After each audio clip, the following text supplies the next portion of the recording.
The millionaire is peacefully having lunch with his girlfriend at an upscale restaurant when suddenly his ex-wife unexpectedly approaches with a small child who looks exactly like him. Upon seeing them, a mix of surprise, confusion, and a hint of nostalgia overwhelms him, leaving his face pale and his thoughts in total disarray. What he did next left everyone in the restaurant completely shocked. The spring sunlight filtered through the floor-to-ceiling windows of Le Blanc, one of Manhattan's most exclusive restaurants. Ethan Morgan adjusted his Italian silk tie, a habit he'd developed during his rise from ambitious entrepreneur to successful millionaire. At 42, he carried himself with the quiet confidence of someone who had mastered the art of making money, if not necessarily the art of living. Across the pristine white tablecloth, Claire Bennett's emerald eyes sparkled as she sipped her champagne. At 35, she possessed both the sharp intelligence that had propelled her to partnership at her consulting firm and an effortless grace that made every head turn when she entered a room. Their relationship of 18 months had blossomed into something Ethan hadn't experienced in years, pure, uncomplicated happiness. To us, Ethan raised his glass, watching the bubbles dance to the surface, and to finally having an afternoon away from everything. The crystal clinked delicately as Claire met his toast. To us, she echoed, her smile carrying a warmth that still made his heart skip a beat. Though I must say, you've been checking your phone less than usual today. I'm impressed. Ethan chuckled, patting his pocket where his phone remained silent for once. I made it clear to the office that unless the building is literally on fire, I'm not to be disturbed. This afternoon is just for us. The waiter approached with their first course, a delicate composition of seared scallops with citrus foam that looked more like art than food. Ethan watched Claire's face light up at the presentation. This was what he loved about her, her ability to find joy in life's refined pleasures, to appreciate the same pursuit of excellence that drove him in his own work. As they savored their meal, their conversation flowed effortlessly from Claire's latest project to Ethan's plans for expanding his tech company into European markets. Everything felt perfect, measured, controlled, exactly how Ethan preferred his life to be. You seem especially relaxed today, Claire observed, reaching across the table to touch his hand. It suits you. Ethan intertwined his fingers with hers, feeling the smooth skin, the delicate strength in her grip. I've been thinking a lot lately about what matters, about making time for the important things. He paused, watching her reaction. About us. Claire's expression softened, a slight blush coloring her cheeks. They both knew where this conversation could be heading. After 18 months together, their relationship had reached that comfortable plateau where the next step seemed natural, almost inevitable. The afternoon light continued to paint golden patterns across their table as they finished their main course. Ethan felt a profound sense of contentment. This was what he had worked so hard for, the ability to create perfect moments like this, to share them with someone who understood him, someone who didn't carry the weight of complicated history. As the waiter cleared their plates, Ethan checked his watch, a habit more than a necessity. They had all the time in the world, or at least that's how it felt. The dessert menu waited untouched on the table, but neither of them reached for it yet, content to linger in this moment of shared satisfaction. Little did Ethan know that the carefully constructed perfection of this afternoon was about to shatter.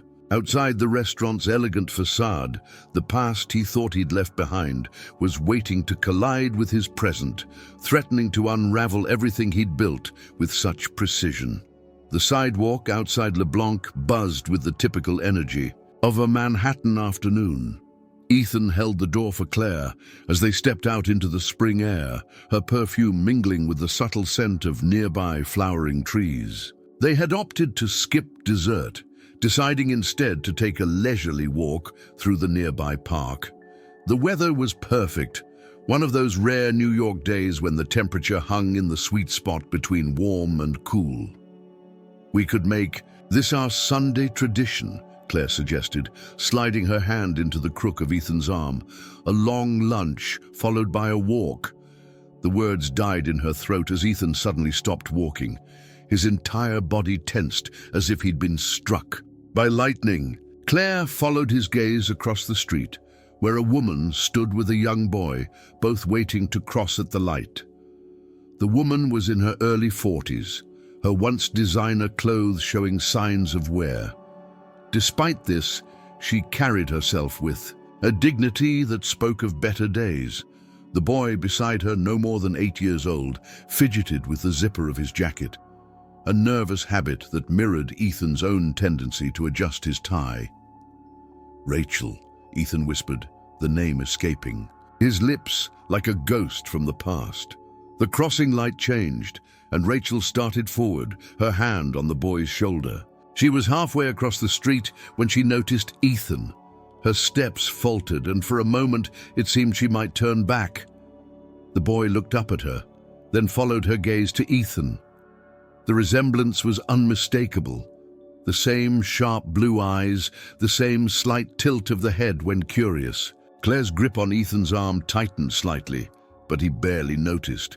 His world had narrowed to the approaching pair, particularly the boy who could have been a younger version of himself. "Ethan," Rachel said as she reached them, her voice carrying a mix of resignation and determination. I didn't expect to run into you here."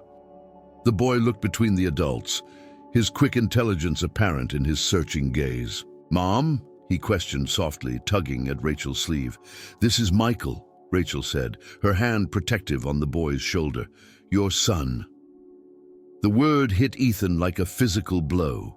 Claire's hand slipped from his arm, but he couldn't look at her.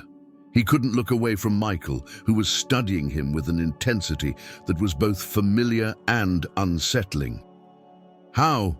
Ethan started, then stopped, realizing the futility of the question. He knew exactly how. The timing aligned perfectly with the last months of their marriage, before Rachel had disappeared from his life. "I wouldn't be here if I had a choice," Rachel continued, her voice dropping lower, meant only for Ethan's ears. "But things haven't been easy, and Michael deserves better than what I can provide right now." The boy, Michael, continued to watch Ethan, his expression a mixture of curiosity and wariness. He had Ethan's nose, his chin, even the same way of standing with his weight shifted slightly to one side. Claire had stepped back slightly, creating a small but significant distance between herself and Ethan. Her face was carefully composed, but her eyes revealed the storm of emotions beneath the surface. "Maybe we could," Ethan began, but Rachel cut him off. "Not here," she said, glancing meaningfully at the crowded sidewalk. "I'll have my lawyer contact yours. We can discuss arrangements." She pulled a worn business card from her purse and pressed it into his hand. "When you're ready." Before Ethan could respond, Rachel had guided Michael away, disappearing into the flow of pedestrian traffic. The boy looked back once, his blue eyes, Ethan's eyes, full of questions that would need answers. Ethan stood frozen, the business card burning in his hand like a brand. When he finally turned to Claire, he found her watching him with an expression he'd never seen before, a mixture of compassion and something else, something that looked uncomfortably like goodbye. The drive back to Ethan's penthouse passed. In thick silence, Claire sat in the passenger seat of his Mercedes, her gaze fixed on the passing buildings, while Ethan's knuckles grew white on the steering wheel. The perfect afternoon had evaporated like morning mist, leaving behind a heavy reality that neither of them knew how to address. Inside the apartment, Ethan went straight to his home office, a habit he'd developed whenever he needed to think. The space was immaculate, with floor-to-ceiling windows, offering a stunning view of Central Park, but today he barely noticed the familiar comfort of his sanctuary. Are we going to talk about this? Claire's voice came from the doorway. She had removed her heels, and her bare feet made no sound on the hardwood floor as she approached his desk. Ethan looked up from Rachel's business card, which he'd been turning over and over in his hands. I don't even know where to begin. How about with the truth? Claire's voice was gentle, but firm. Did you know? About the boy? About Michael? No, Ethan replied quickly, then paused. At least, I don't think I did. Rachel and I, things were complicated at the end. We barely spoke. She left and He trailed off, remembering those final months of his marriage. The silences, the closed doors, the way they had orbited each other like distant planets, growing colder by the day. Claire perched on the edge of his desk, close enough to touch, but maintaining a careful distance. What are you going to do? The question hung in the air like smoke. Ethan leaned back in his chair, running a hand through his perfectly styled hair, mussing it for the first time that day. I have to help them. Rachel wouldn't have approached me if she wasn't desperate.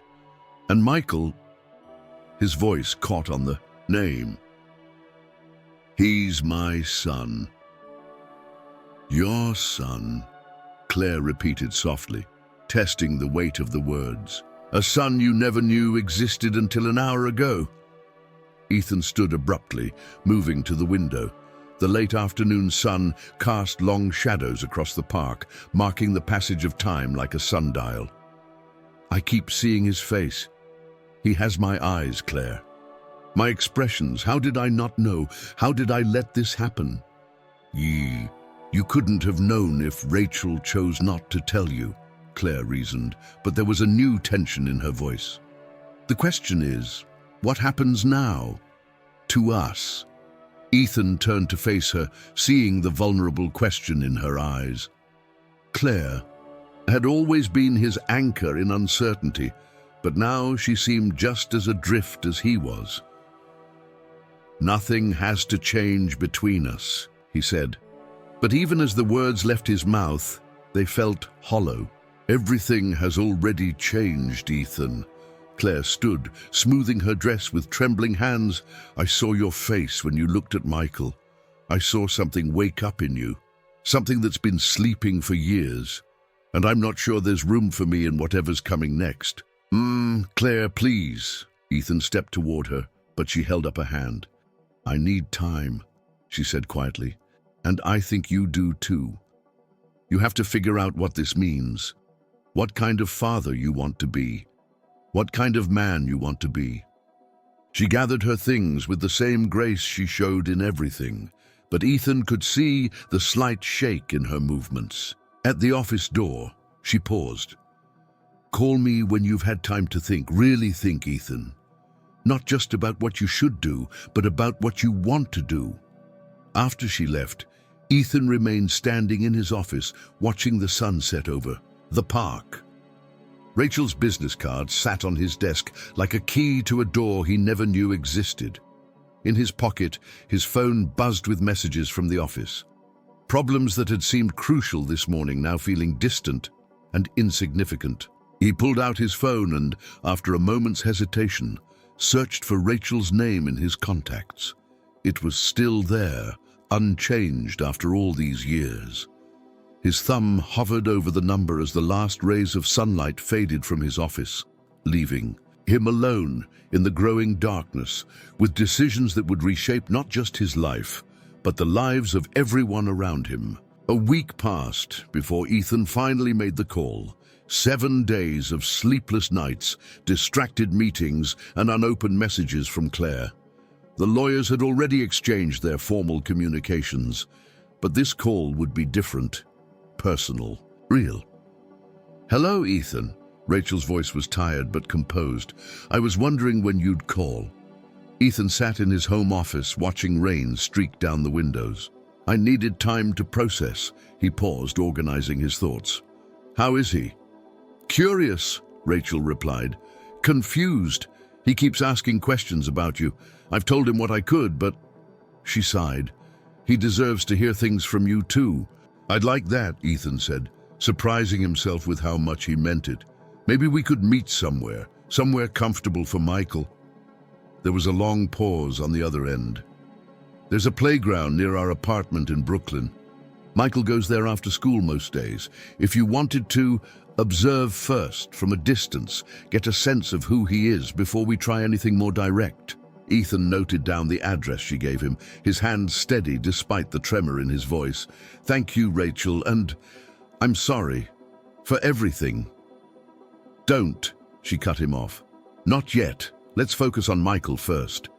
The next afternoon found Ethan sitting on a bench at the edge of a modest playground, feeling completely out of place in his tailored suit.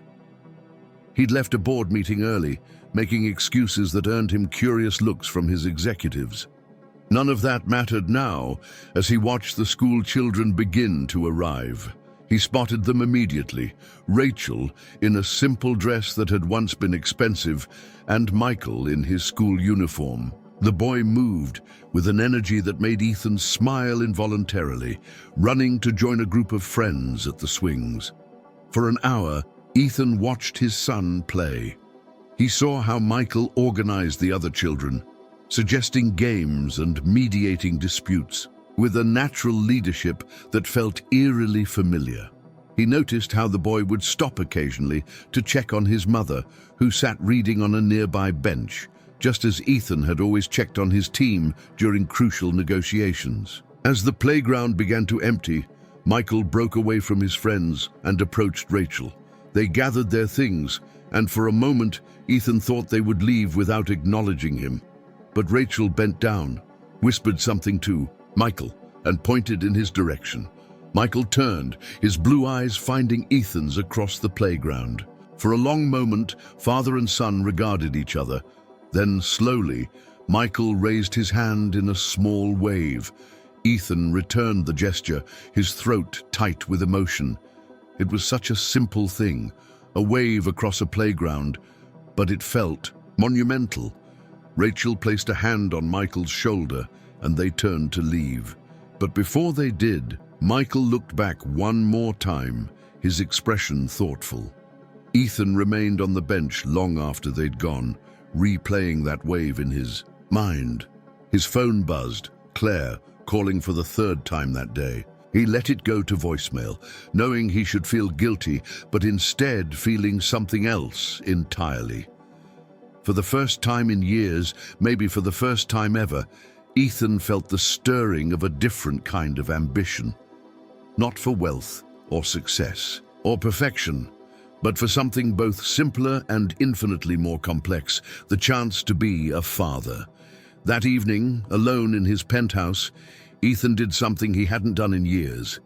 He opened the bottom drawer of his desk and pulled out an old photo album. Inside were pictures from his own childhood, family outings, school events, moments his parents had thought worth preserving. He found himself searching his younger face for traces of Michael, wondering if his son would someday look through photos of his own life, trying to understand the father who had been absent for so long. He reached for his phone, not to return Claire's calls or check his emails, but to write a message to Rachel. Thank you for today. I'd like to meet him properly whenever you both think it's right. The response came quickly. He asked about you at dinner, maybe next week if you're sure. Ethan stared at those words for a long time, feeling their weight, their possibility, their terror. He was sure of nothing, except that he couldn't walk away. Not again, not from this. The cafe Rachel had chosen was nothing like the upscale restaurants Ethan usually frequented.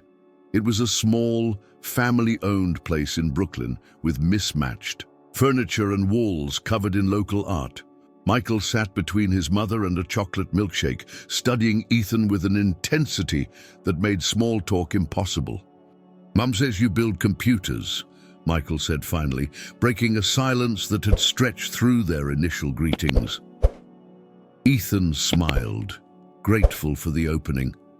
Something like that. My company develops software, programs that help other companies work better. I'm good at computers, Michael offered. My teacher lets me help when the classroom tablets aren't working properly. Rachel's expression softened as she watched their exchange.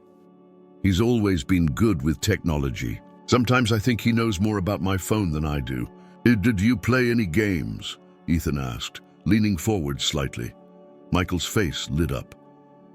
I like strategy games, the ones where you have to think ahead and plan things out.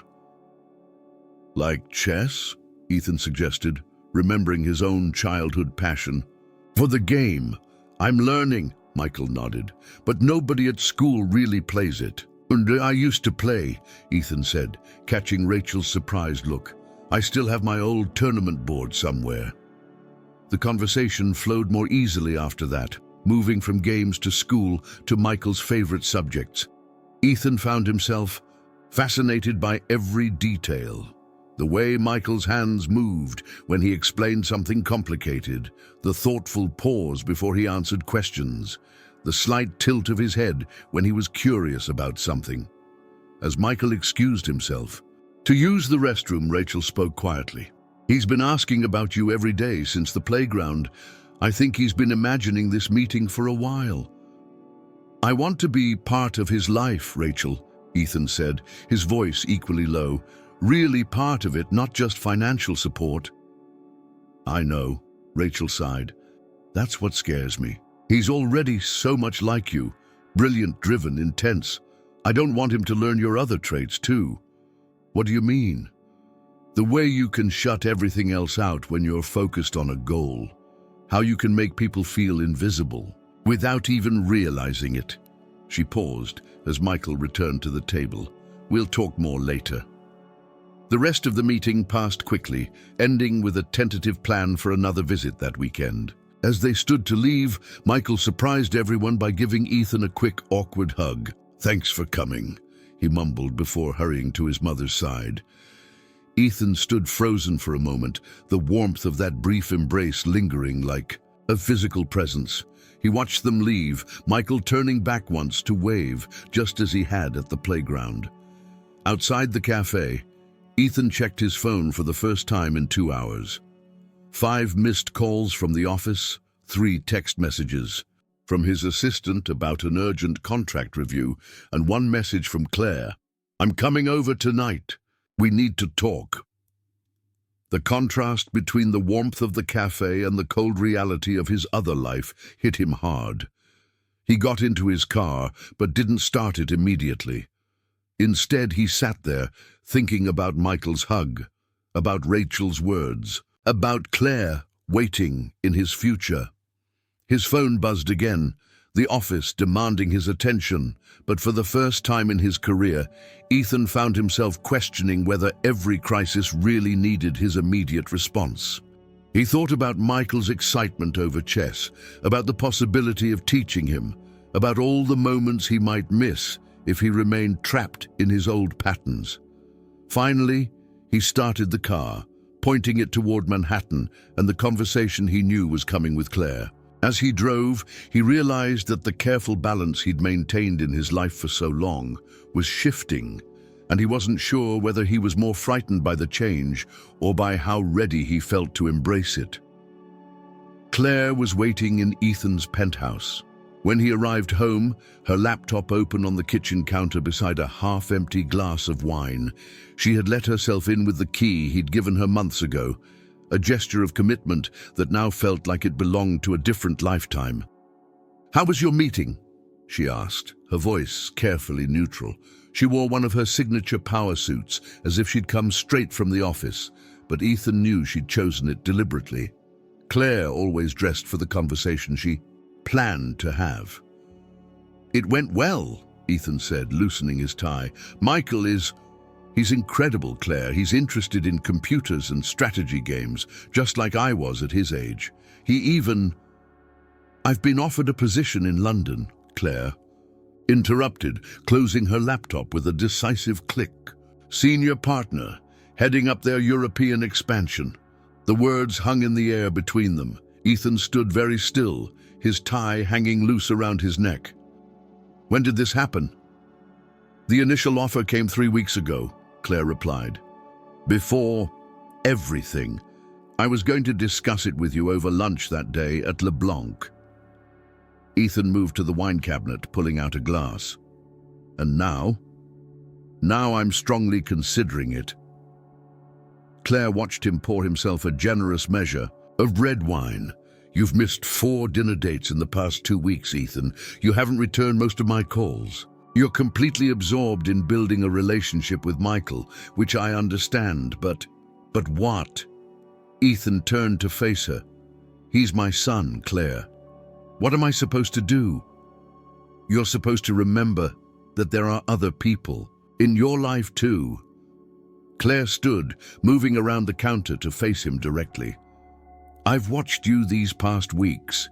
You're throwing yourself into this situation with the same single-minded focus you use for business acquisitions. But this isn't a deal to be closed, Ethan. This is your life, our life.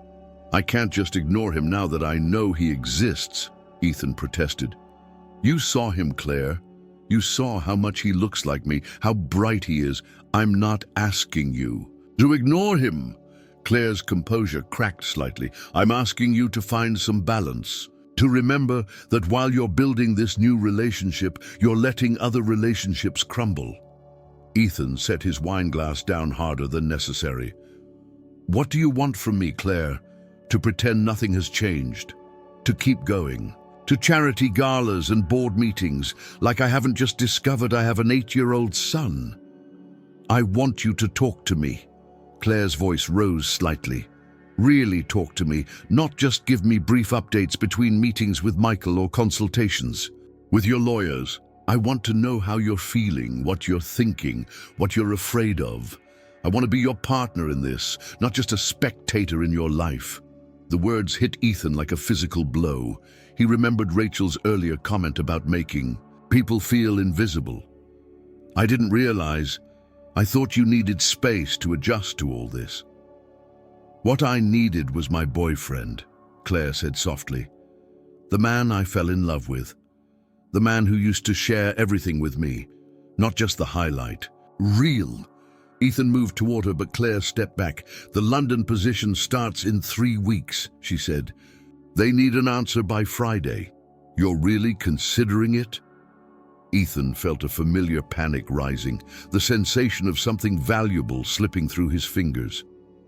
Claire, please, we can figure this out. I can do better. Can you? She looked at him sadly. Because right now, you remind me so much of how Rachel described you during your marriage, completely focused on what's in front of you, blind to everything else falling apart around you. That's not fair, Ethan protested, but the words felt hollow even to him. Claire gathered her things slowly, deliberately. I love you, Ethan, but I won't compete with ghosts, not with Rachel's, and not with the ghost of the father you feel you need to become to make up for lost time. She paused at the door, her hand on the handle. Take a few days. Think about what you really want, what you can realistically offer. If you figure it out before Friday, you know where to find me. The door closed behind her with a soft click that somehow felt more final than any slam could have. Ethan stood in his kitchen, surrounded by all the trappings of his successful life, feeling more lost than he had in years. His phone buzzed. A message from Rachel with a photo of Michael proudly holding up a chess set he'd convinced her to buy after their meeting. The boy's smile was bright, uncomplicated, full of hope for future games with his newfound father. Ethan stared at the photo for a long time, then at the door through which Claire had left. He had spent his entire career making difficult decisions, weighing options, calculating risks and returns. But nothing in his experience had prepared him for this, the impossible task of balancing the future he'd planned against the past. He'd never known he had. The chessboard sat between them in Central Park, its pieces casting long shadows in the late afternoon sun. Michael studied the position with an intensity that made him look older than his 8 years, his finger hovering over a knight as he considered his next move. Remember, Ethan said softly, think 3 moves ahead. What will I do if you move there? Michael's hand shifted to his bishop instead. "This is better," he said, making his move with growing confidence. "Now if you take my knight, I can protect my queen and threaten your rook at the same time." Ethan felt a surge of pride. After 3 weeks of regular chess lessons, Michael was already showing remarkable strategic thinking. They had fallen into a comfortable routine: Wednesday afternoons in the park, Saturday mornings at various kid-friendly locations around the city. Rachel always stayed within sight, but she gave them space to develop their own relationship. "Good move," Ethan praised, then checked his watch. His phone had been buzzing regularly for the past hour. The board meeting he'd rescheduled was probably running into problems. "Do you have to go?" Michael asked, trying to keep the disappointment from his voice. "No," Ethan said firmly, turning his phone face down on the bench. "This is our time." Michael's face lit up. "Mom says you used to be too busy for anything. She was surprised you wanted to meet this often." The casual observation struck deeper than Michael could know. "I was too busy," Ethan admitted. "For a long time I thought being successful meant never saying no to work. I missed a lot of important things because of that." "Like me?" The question was innocent, but it carried weight. Ethan looked at his son, really looked at him. "Yes," he said honestly, "like you. But I'm trying to do better now." Michael nodded, returning his attention to the chessboard. "It's your move." As they played, Ethan's mind wandered to the empty corner office in London that Claire would now be occupying. She had taken the position, as he'd known she would. Their last conversation had been brief, professional, a clean break that somehow hurt more than a messy one would have. "Checkmate," Michael announced triumphantly, breaking into Ethan's thoughts. Ethan blinked at the board in surprise. While his mind had been wandering, Michael had executed a perfect trap, using his pieces in concert exactly as Ethan had taught him. "Well done. When did you plan that?" "5 moves ago," Michael grinned. "You seemed distracted, so I took advantage. That's what you said about business, right? Look for opportunities when they present themselves." Ethan laughed, the sound carrying across the park to where Rachel sat reading. She looked up, a complex expression crossing her face at the sight of father and son sharing a moment of genuine joy. "Are you coming to my science fair next week?" Michael asked as they packed up the chess set. "I'm doing a project about computer algorithms. Mom said you might be able to help me prepare." The question collided with Ethan's mental calendar. He had a crucial investor meeting that day, one that had been planned for months.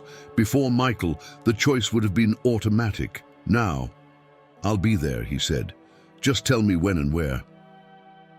Later that evening in his office, Ethan called an emergency meeting of his executive team.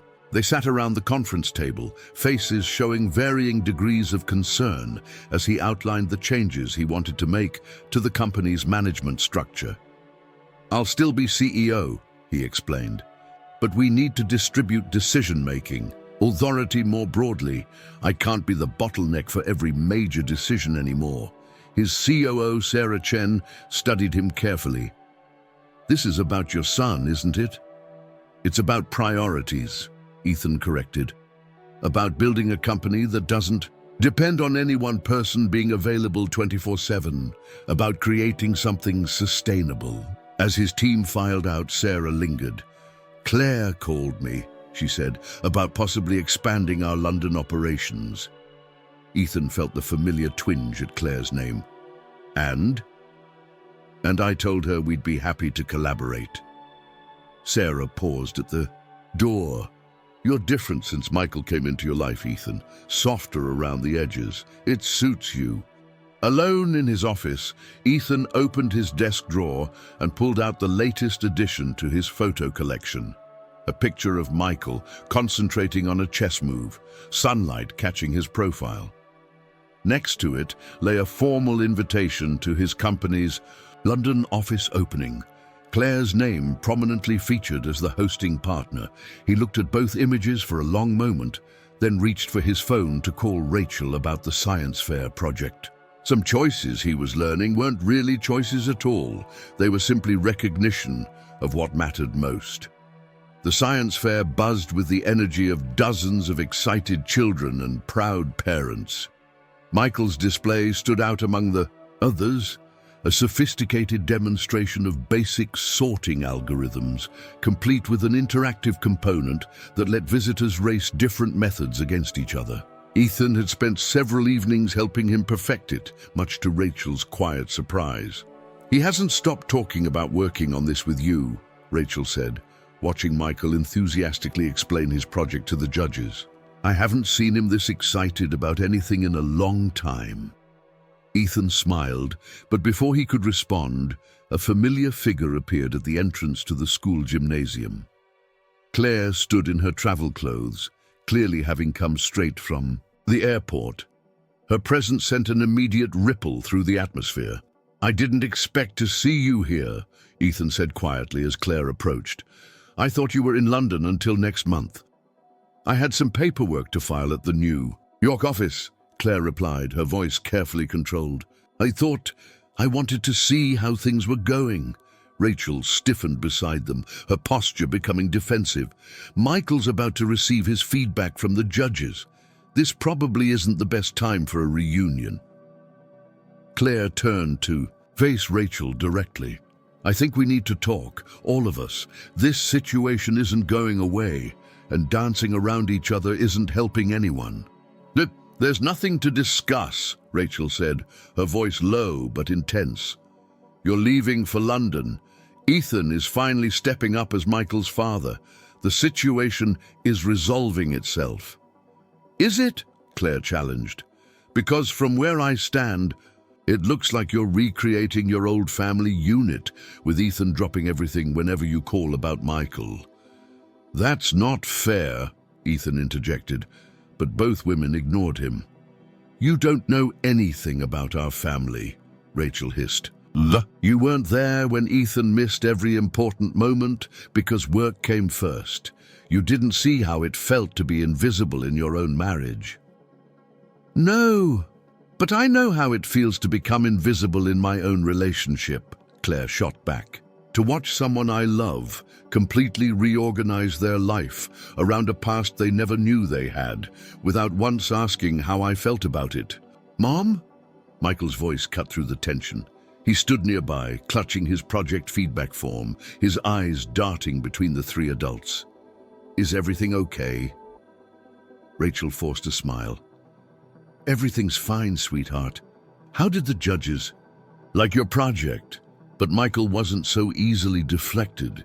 "You're Claire, right?" he asked, looking directly at her. "Dad has your picture on his desk. He looks sad when he sees it." The simple observation landed like a stone in still water, sending ripples through all three adults. Claire's carefully maintained composure cracked slightly, while Rachel's expression softened with unexpected sympathy.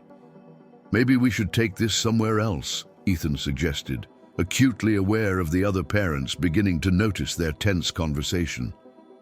They found themselves in an empty classroom, Michael safely occupied with his friends at the post-fair celebration down the hall. The afternoon sun streamed through the windows, casting long shadows across the child-sized desks. "I'm not trying to replace you," Rachel said finally, breaking the heavy silence. "But Michael needs his father. After 8 years of absence, he deserves that chance."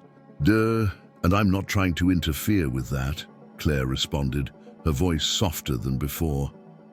I thought Ethan and I were building something real. And now it feels like I'm watching it disappear, piece by piece."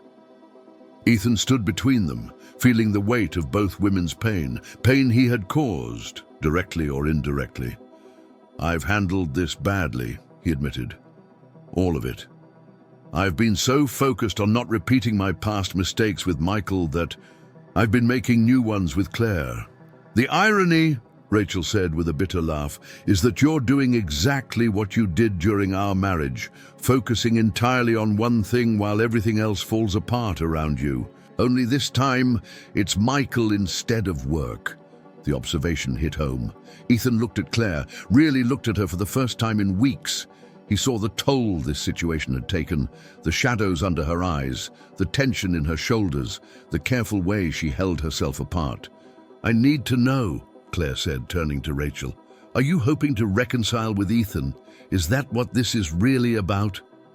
Rachel shook her head firmly. "No, that chapter of our lives is closed. But Michael's story is just beginning, and he needs both of us to write it properly." The bell rang suddenly, making them all jump. Down the hall, they could hear the sounds of children preparing to leave, of Michael's voice among them, untouched by the complex adult emotions swirling around his life. "We need to figure this out," Ethan said quietly. "All of us, not for our sakes, but for his."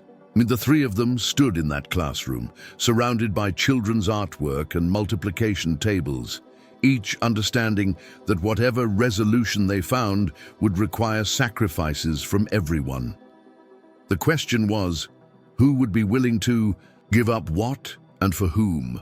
The week following the science fair passed in a blur of meetings, not business meetings this time, but personal ones. Ethan, Claire, and Rachel met several times, sometimes in his office after hours, sometimes in neutral coffee shops, working to untangle the complex web of emotions and responsibilities they'd created. On a rainy Thursday evening, Ethan and Claire sat in her nearly empty apartment, surrounded by moving boxes. She had delayed her permanent move to London, but the space already felt transitional, caught between what was and what would be. "I've been thinking about what Rachel said," Claire began, cradling a cup of tea, "about how you focus on one thing, to the exclusion of all else. She's right, you know." Ethan nodded, watching rain trace patterns on the windows. "I used to think it was my strength, that singular focus. It built my company, made me successful. But now you're seeing the cost," Claire finished. "The things you miss while you're so focused on what's right in front of you." "I miss you," he said simply. "I know I haven't shown it well, but I do." Claire set her tea down carefully. "I've been offered a compromise by the London office. They'll let me split my time. 3 weeks there, 1 week here. At least for the first year."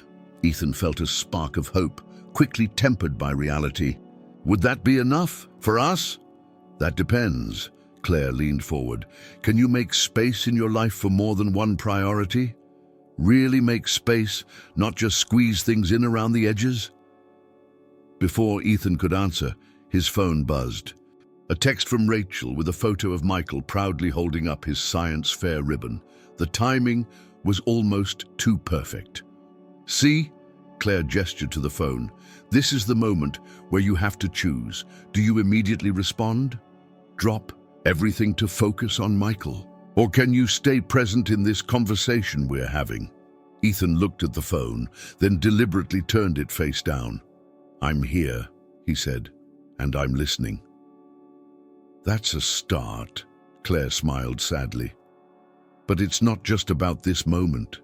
It's about all the moments to come. Can you be there for Michael without disappearing completely into the role of making up for lost time?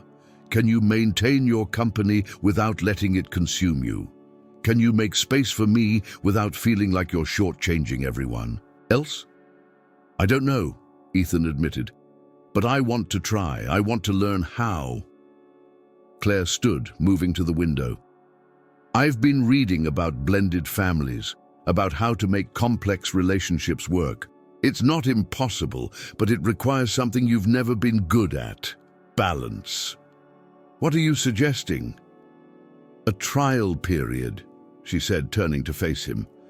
"While I'm setting up the London office, you work on building a sustainable relationship with Michael, one that doesn't require you to abandon everything else in your life. We stay in touch, but with clear boundaries. No pretending things are fine when they're not, no pushing aside difficult conversations. And after the trial period, we reassess, honestly and openly." She moved back to sit beside him. "I love you, Ethan, But I need to know that loving you doesn't mean accepting crumbs of attention when you're not focused elsewhere. Ethan reached for her hand, relieved when she didn't pull away. What about Michael? How do we explain this to him? We tell him the truth, in age-appropriate ways. That adults sometimes need time to figure things out, that caring about someone doesn't always mean being with them all the time. She squeezed his hand. He's a smart boy, Ethan. He'll understand more than you think. They sat in silence for a while, listening to the rain. Finally, Ethan reached for his phone, opened the message from Rachel, and began typing. He looks so happy. I'll call him tomorrow after school to congratulate him properly. Right now, I'm in the middle of something important. He showed the message to Claire before sending it. She read it, then looked at him with cautious hope. It's a start, she said softly. A start, he agreed, pulling her closer. And this time, I'm paying attention to all the parts, not just the easy ones. Outside, the rain began to ease, leaving the city washed clean and ready for whatever came next. In Claire's half-packed apartment, two people who had lost their way began the careful work of finding it again, one small choice at a time. The autumn leaves danced across Central Park as Ethan sat in his new favorite spot, a bench with a clear view of the playground where Michael was teaching chess to his best friend Tommy. 2 months had passed since the science fair confrontation, and the world had settled into new patterns, not always comfortable ones, but necessary all the same.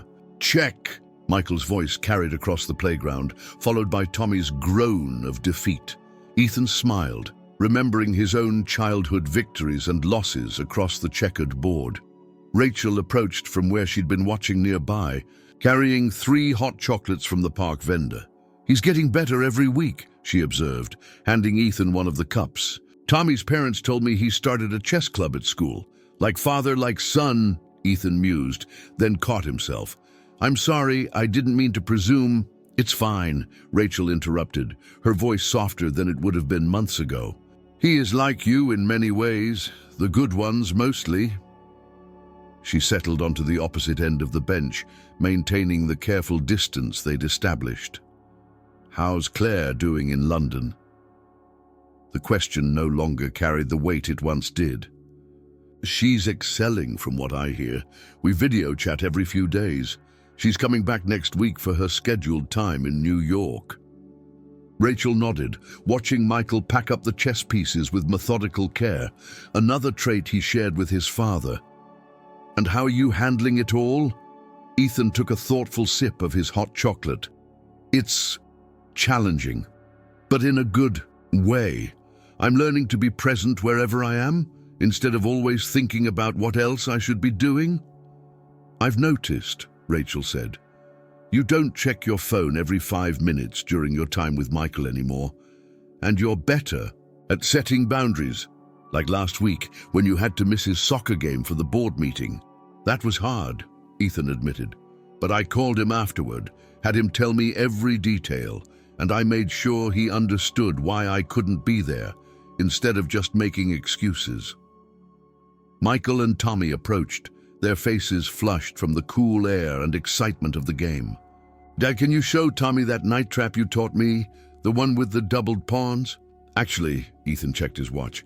I have a video call with Claire in 20 minutes, but how about we set up a proper chess day next weekend? Tommy's parents can come too if they're interested.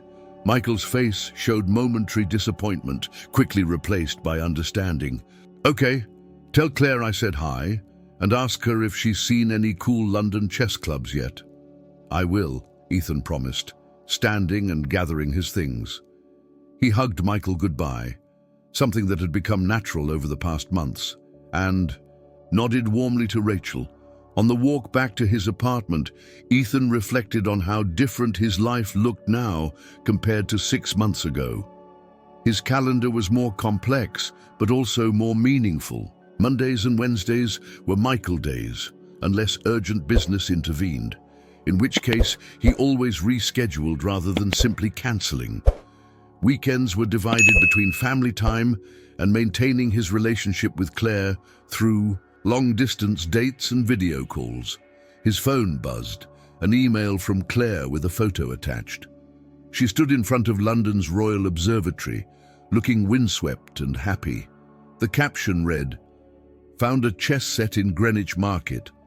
Thought of our two strategy lovers. Miss you both." The simple message carried layers of meaning. Claire had begun including Michael in her messages gradually, building her own kind of relationship with him through shared interests and thoughtful questions during their video calls. It wasn't always smooth. There were still moments of tension, of uncertainty about roles and boundaries, but it was honest. Entering his apartment, Ethan headed straight for his home office, where he'd set up a comfortable video chat area. Photos lined the shelves now, Michael at his science fair, Claire at her London office opening, and a surprising new addition. A group shot from Michael's last birthday party, where all of them, Ethan, Claire, Rachel and Michael, had managed to come together for a drama-free celebration. As he waited for Claire's call, Ethan opened his laptop to review the latest proposal from his executive team. They had embraced his vision for a more distributed leadership structure, though not without some growing pains. His company was learning to function without his constant involvement, just as he was learning to function without the crutch of constant work. The video call tone chimed precisely on time. Claire's punctuality was one thing that hadn't changed. Her face appeared on screen, London evening lighting casting a warm glow behind her. "Hello, stranger," she smiled. "How was chess in the park?" "Good. Michael's teaching his friends now. He asked about London chess clubs, by the way." "I'll add it to my research list," Claire laughed. "How are you really doing, Ethan, with everything?" He considered the question carefully. These moments of honesty had become crucial to their relationship's survival. "It's still hard sometimes. I miss you. I worry about disappointing Michael. I catch myself slipping into old workaholic habits. But I'm learning, growing, and I think I'm finally becoming the person I should have been all along." Claire's expression softened. "That's all any of us can do, isn't it? Keep learning, keep growing, keep trying to be better." As they settled into their conversation, Ethan felt the familiar warmth of connection, different from what he felt with Michael or his restored friendship with Rachel, but equally valuable. Each relationship in his life now demanded its own kind of attention, its own form of care. It wasn't always easy, but it was always worth the effort. The crisis hit on a Wednesday afternoon, right in the middle of Ethan's scheduled time with Michael. A major security breach in one of his company's key products had sent the tech world into a frenzy, and his phone hadn't stopped buzzing since the news broke. But today was Michael's first school play, and Ethan had promised to be there. "Sir," his assistant's voice carried tension even through the phone's speaker, "the board is demanding an emergency meeting. The stock is down 12% and falling." Ethan stood in the school auditorium's lobby, watching parents file in with cameras and excited smiles. Michael had been practicing his lines for weeks. He had a small but important role as the narrator in a production of A Midsummer Night's Dream. "When's the earliest we can convene the board?" Ethan asked, checking his watch. The play would last approximately 90 minutes. "They're already gathering. Mr. Peterson is particularly insistent that you join immediately." Through the auditorium doors, Ethan could see Rachel helping Michael adjust his costume. The boy caught his eye and waved enthusiastically, his face beaming with anticipation. Claire's words from months ago echoed in his mind. "This is the moment where you have to choose. Tell the board I'll join them virtually in 2 hours," Ethan said firmly. "Have Sarah start the meeting and begin damage control. I'll review everything and be fully present once I'm online." "But sir..." 2 hours, Ethan repeated, then ended the call. He switched his phone to silent and slipped it into his pocket. Taking a deep breath before entering the auditorium, Rachel raised an eyebrow as he approached. "Everything okay?" I could hear your phone buzzing from here. Work crisis, Ethan admitted, but it can wait. This is more important. The surprise and approval in Rachel's eyes made him realize how far he'd come from the man who had missed every important moment in their marriage. Michael bounded over, practically vibrating with excitement. Dad, did you see my costume? Ms. Martinez said I'm the best narrator she's had in years. You look perfect, Ethan assured him, straightening the wreath of artificial leaves on his son's head. Ready to tell the story? I'm a little nervous, Michael confessed quietly, so only Ethan could hear. What if I mess up? Ethan knelt to meet his son's eyes. Want to know a secret? Every time I have to speak to my whole company, I get nervous too. But you know what helps? Remembering that everyone out there wants you to succeed. Michael's eyes widened. Even you get nervous? Even me. But you know what else? Being a little nervous means you care about doing well. That's a good thing. The stage manager called for all performers, and Michael gave Ethan a quick hug. Before hurrying backstage, Rachel touched Ethan's arm lightly as they found their seats. That was good advice, she said, though I'm surprised you're here given how many messages you're getting. Ethan pulled out his silenced phone, showing her the screen full of missed calls and urgent emails. 6 months ago, I would have been out that door the moment the first alert came in, but I'm learning what real priorities look like. The lights dimmed, and Michael stepped onto the stage, his voice clear and confident as he began to set the scene. Ethan felt his phone vibrating persistently in his pocket, but he kept his attention on his son, watching pride bloom across Michael's face as he delivered his lines perfectly. During intermission, he stepped into the hallway to check his messages.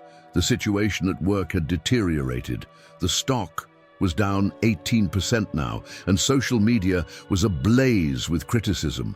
But Sarah had implemented their crisis management protocol effectively, and the initial technical assessment suggested the breach was containable. Everything falling apart, Rachel's voice made him look up from his phone. Nothing that can't be rebuilt, Ethan replied, putting the phone away. Again, Michael's doing amazingly well. He is, Rachel agreed. You know, he practiced his lines extra hard because he knew you were coming. A few months ago, he wouldn't have dared to hope you'd actually be here.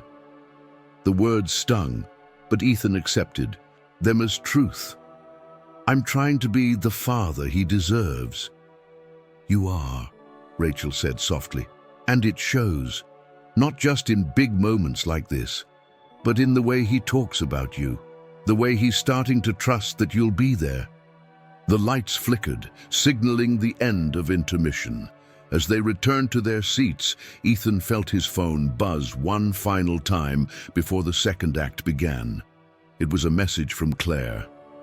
Saw the news about the security breach. Are you handling it or watching Michael's play? He typed back quickly, watching the play, handling the crisis in 2 hours. Her response came immediately. Good choice. Give Michael my love. We'll talk tomorrow about the work stuff. As the curtain rose for the second act, Ethan felt a deep sense of peace, despite the chaos he knew awaited him. Later, he would spend hours in crisis meetings, working to protect the company he'd built.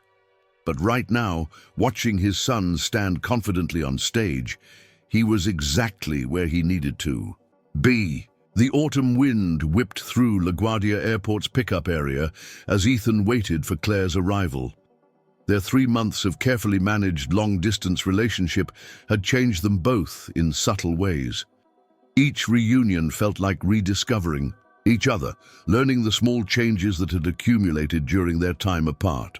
Claire emerged from the terminal pulling a sleek carry-on, her London wardrobe adding a new sophistication to her familiar elegance. When she spotted Ethan, her smile carried none of the tension that had marked their earlier separations. Welcome home, he said, embracing her. The words felt right, even though home had become a more complicated concept for both of them. Good to be back, she replied, studying his face. You look well. More rested than the last time I saw you. The new management structure is working, Ethan explained as they walked to his car, though last week's security crisis tested it thoroughly. I saw how you handled that, Claire said, sliding into the passenger seat. Both the crisis and Michael's play. Sarah kept me updated. Ethan glanced at her as he navigated out of the airport. You and Sarah have been talking. We have lunch whenever I'm in London. She's been instrumental in setting up the European expansion. Claire paused, then added, she's also become a friend. She helps me understand the company side of your life better. The admission touched Ethan deeply. Claire wasn't just maintaining their relationship, she was building connections to every aspect of his world. Michael's excited about dinner tomorrow, he said. He's been practicing chess openings to show you. Rachel's okay with him coming to dinner. Actually, Ethan merged onto the highway. Rachel suggested it. She thinks it's important for Michael to see that relationships can work in different ways. They arrived at Ethan's penthouse to find it transformed. The stark, modern space had softened over the months, acquiring signs of his evolving life. Michael's chess trophies shared shelf space with Claire's art books. A family photo wall included pictures of all of them in various combinations. Michael and Ethan at chess tournaments, Claire and Michael discussing strategy over ice cream. Even a surprising candid shot of Rachel and Claire laughing together at Michael's birthday party. You've been redecorating, Claire observed, running her hand along a new bookshelf filled with children's classics and strategy guides. Michael spends every other Wednesday afternoon here now, Ethan explained. We thought he should have his own space. We? Rachel and I discussed it. She's been surprisingly supportive of making this work. All of it. Claire set her bag down and moved to the window. Looking out over the city she now only occasionally called home. I had lunch with her last time I was here, you know, while you were in that board meeting. Ethan's surprise must have shown on his face, because Claire laughed softly. We're not best friends, but we're finding our way. She told me things about your marriage that helped me understand why this all matters so much. I was a different person then, Ethan said quietly. No, Claire turned to face him. You were the same person, just without the awareness you have now. That's what Rachel helped me see, and that's why this might actually work. The next evening, Michael arrived for dinner, bubbling with excitement. He had brought his new chess set, a gift from Claire ordered from a London artisan, and immediately began setting up a position he wanted to show her. See, if white moves the knight here, Michael explained, demonstrating on the board, black thinks they have an advantage, but 3 moves later. Claire followed his explanation with genuine interest, asking questions that showed she'd been studying chess theory herself. Ethan watched them from the kitchen as he prepared dinner, marveling at how naturally they interacted. Dad, Claire knows about the London system, Michael called out. She says it's perfect because she lives there now. Your father's been teaching you well, Claire smiled, though I hear you're becoming quite the teacher yourself. How's the school chess club going? As Michael launched into a detailed description of his club's activities, Ethan's phone buzzed with a text from Rachel. Everything going okay? He typed back, better than okay. They're bonding over chess theory. Good, Rachel replied. Michael needs this. All of us working together, showing him what family can look like. Later, after Michael had gone home with Rachel, Claire and Ethan sat on the balcony with glasses of wine. The city lights sparkled below them, a reminder of how much their world had expanded and contracted simultaneously. I've been thinking, Claire said, turning her wine glass thoughtfully. What if we looked at properties here? Something that could be a home base when I'm in New York. You want your own place? No, she smiled. I want our place, somewhere that isn't just your apartment that I visit, somewhere Michael could have his own room, somewhere we could build something new together. Ethan considered the suggestion, feeling its rightness. A fresh start? More like a continuation, Claire corrected. of everything we've learned, everything we're becoming, together. The night wind carried the sounds of the city up to them, traffic and distant sirens, music from a rooftop party, the constant pulse of urban life. It was the same city where Ethan had built his business empire, where he had failed at his first marriage, where he had discovered his son, and where he was now learning to weave all the pieces of his life into something stronger and more beautiful than before. Together, he agreed, reaching for her hand. That sounds perfect. The real estate agent's heels clicked against hardwood floors as she led them through the brownstone. December sunlight streamed through tall windows, illuminating spacious rooms that seemed to hold endless possibilities. This was the 8th property they'd viewed, but something about this one felt different. The previous owners maintained the original architecture while modernizing all the systems, the agent explained, gesturing to the elegant crown molding and updated smart home features. There's a garden in the back, and the 3rd floor could easily be converted into a separate living space. Michael ran ahead, his footsteps echoing through the empty rooms. Dad, Claire, come look at this room. It's perfect for a chess library. Claire squeezed Ethan's hand as they followed Michael's voice. The boy stood in what had obviously been a study, with built-in bookshelves and a window seat overlooking the garden. His eyes were bright with imagination. We could put the chess table right here, he gestured enthusiastically, and all my books could go on these shelves. Maybe some of Claire's London books too. I think that could work, Claire smiled, running her hand along the polished wood. Of the shelves. What do you think, Ethan? But Ethan was distracted by a text from Rachel. How's the house hunting going? Michael's been talking about nothing else all week. The evolution of their situation still amazed him sometimes. Rachel had been the one to suggest that Michael should be part of the house hunting process, understanding that this new home would be part of his life too. Her support had transformed what could have been a tense situation into something approaching. Adventure, I think, Ethan said slowly, watching Michael and Claire discuss furniture arrangements. This might be the one. 3 weeks later, they all gathered in the empty brownstone, Ethan, Claire, Michael and Rachel, to celebrate the closing. Claire had arranged for a small catering spread, and Michael had insisted on bringing his chess set to christen the chess library properly. A toast. Claire raised her glass of champagne while Michael lifted his sparkling cider. To new beginnings. And to family, Rachel added softly, surprising everyone in all its forms. Udidi. As they ate and talked, Ethan observed the easy interaction between them all.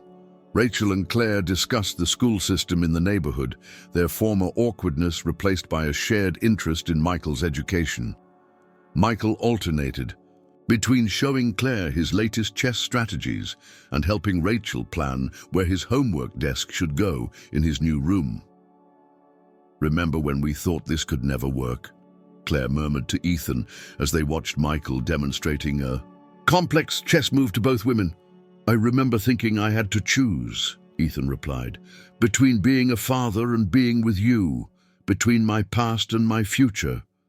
And instead, we found a way to make room for everything, for everyone. Later, as Rachel prepared to take Michael home, the boy hung back, looking suddenly serious. Dad, Claire, can I ask you something? They nodded, and Michael continued. When you're in London, Claire, can we still do our chess lessons over video? And maybe sometimes I could come visit. Mom said I should ask. Claire knelt to meet his eyes. I would love that. And you know what? There's a famous chess club near our London office that accepts junior members. We could visit together when you come. Michael's face lit up. He hugged Claire impulsively, then Ethan, before running to join Rachel, who waited by the door. He's happy, Rachel observed quietly to Ethan. Happier than I've ever seen him. You've done good, both of you. After they left, Ethan and Claire walked through their soon-to-be furnished home, planning and dreaming. The December night had brought an early snow, and through the windows they could see it transforming the garden into something magical. 6 months ago, Claire mused, I thought I was losing you. Now look at us, buying a home, planning visits with Michael, building something I never expected. Something better than what we planned, Ethan added, pulling her close. Better, because it's real, Claire agreed, because we fought for it, all of us. Because we made space for truth instead of trying to force everything into a perfect picture. They stood together in what would become their chess library, surrounded by empty shelves waiting to be filled with books and memories. Through the window, they could see their footprints in the snow, Claire's, Ethan's, Michael's and Rachel's, all interweaving in the garden, creating patterns as complex and beautiful as the family they had become. Spring had returned to New York, bringing with it the kind of perfect afternoon that had marked the beginning of this journey 1 year ago. But instead of LeBlanc's elegant dining room, Ethan found himself in the garden of his and Claire's brownstone, surrounded by the family that fate and choice had built together. Michael sat at the outdoor chess table, engaged in a serious match with Claire, who had flown in from London for his 9th birthday celebration. Rachel watched from a nearby chair, offering occasional commentary that made both players laugh. The garden, once formal and empty, now bloomed with life. Both the flowers Claire had planted and the happiness that seemed to radiate from every corner. "Checkmate!" Michael announced triumphantly, sitting back with a satisfied grin. "That's the London system backfiring on you, Claire." "Well played," Claire conceded gracefully, "though I think your father's been teaching you counter-strategies behind my back." "Actually," Michael beamed, "I figured this one out myself. I've been studying the games you sent me from the London club." Ethan watched the exchange from the kitchen door, where he was finishing preparations for the birthday dinner. The scene before him felt both ordinary and extraordinary, a family gathering that defied conventional definitions but somehow worked perfectly. The past year had brought changes none of them could have predicted. Claire's work in London had exceeded all expectations, leading to an even more flexible arrangement that allowed her to split her time more evenly between the two cities. Rachel had found her own success, launching a small but growing educational consulting business with Ethan's company as one of her first clients. And Michael had blossomed. His chess rating had climbed steadily, but more importantly, his confidence had grown. Having 4 adults who cared deeply about his welfare, who had learned to work together despite their complicated history, had given him a unique kind of security. "Need any help in there?" Rachel appeared in the kitchen, carrying empty lemonade glasses. "Just finishing up," Ethan replied, putting the final touches on Michael's birthday cake, a chess-themed creation that had taken considerable effort to perfect.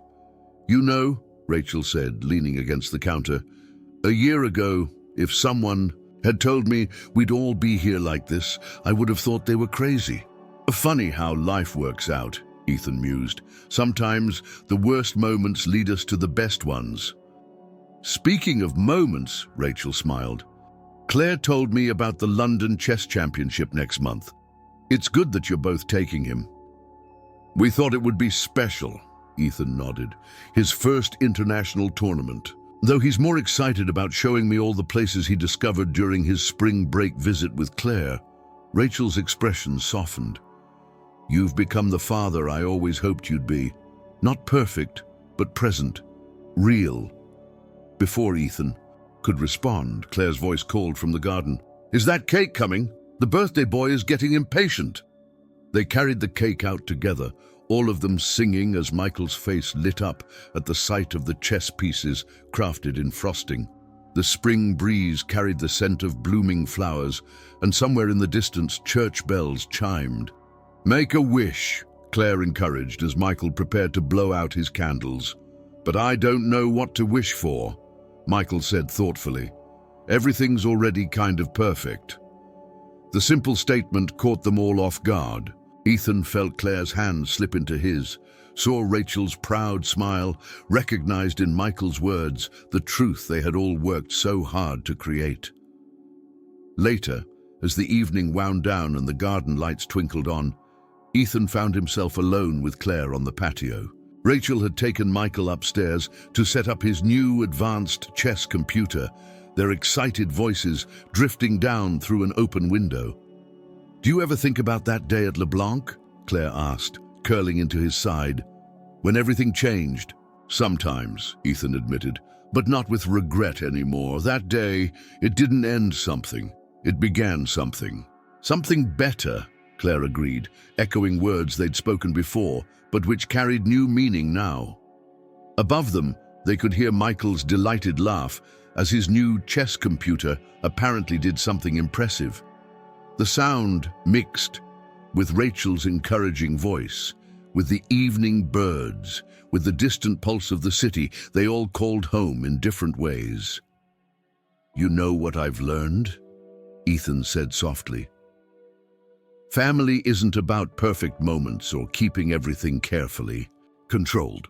It's about making room for love in all its complicated forms, about choosing every day to be present for the people who matter."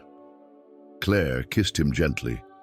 "Well, Mr. Morgan, it seems you've finally mastered the most complex strategy of all. And what's that? Living life not as a game to be won, but as a story to be written together." As if to punctuate her words, Michael's voice called down from above, "Dad! Claire! Come see this amazing move the computer just made." They rose together, heading inside to join the others, moving naturally toward the sounds of family.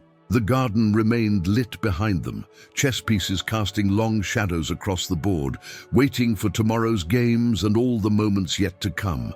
I hope you enjoyed today's story. Subscribe to the channel so you don't miss more stories like this. Give it a like and comment below what you thought of the story. See you in the next video.